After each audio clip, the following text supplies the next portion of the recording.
Okay students, now we will study about a new process which is called the evaporation. Now this is a very common process. As you can see in the picture also, it's a very common example you can take. When you boil the water, gas or the steam comes up from the water. That is evaporation.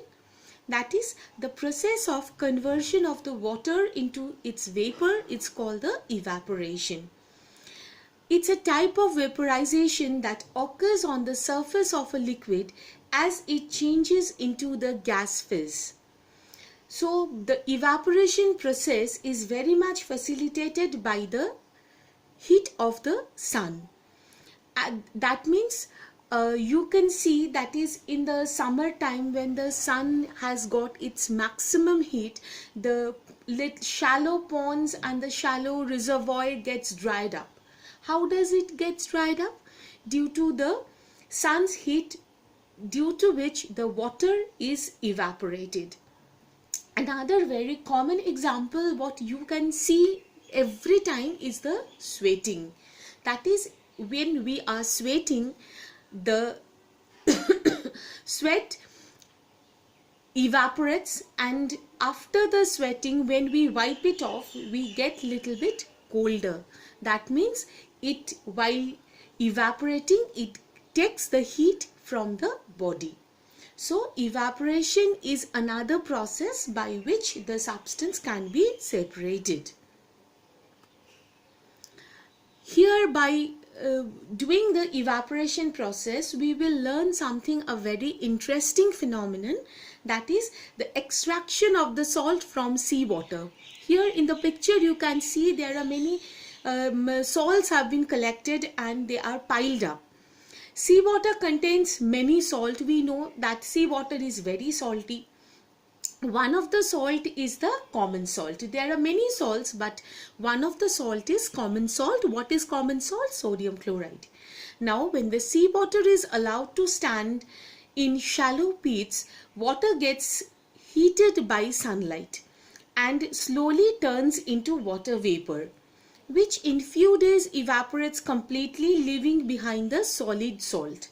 That is, you are collecting the seawater in the small pits and allowed it to evaporate. After some time, all the water will be evaporated and left behind is the salt. Common salt is then obtained from the mixture of salt by further purification. Because already I had mentioned that seawater is the reservoir of many salts. So by this evaporation process, when the water gets evaporated and the salt left behind, that salt is a combination of the common salt as well as other salts. So this can again be separated by the purification process. The last process which we will study today is the condensation. Condensation is exactly the opposite process of evaporation. That is, by simple experiment also you can do.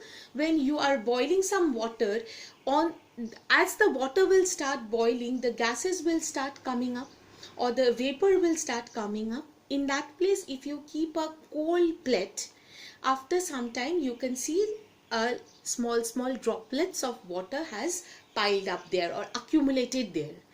It is due to the process of condensation.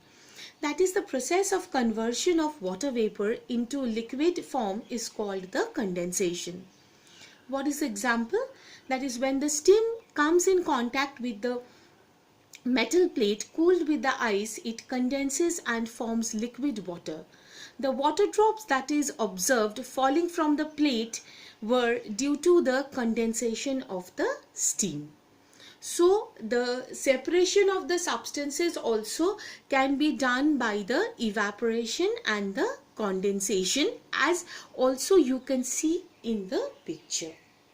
So we have learnt different methods separately as well as the combination of three methods, as we have shown here, how the substances can be separated. Thank you.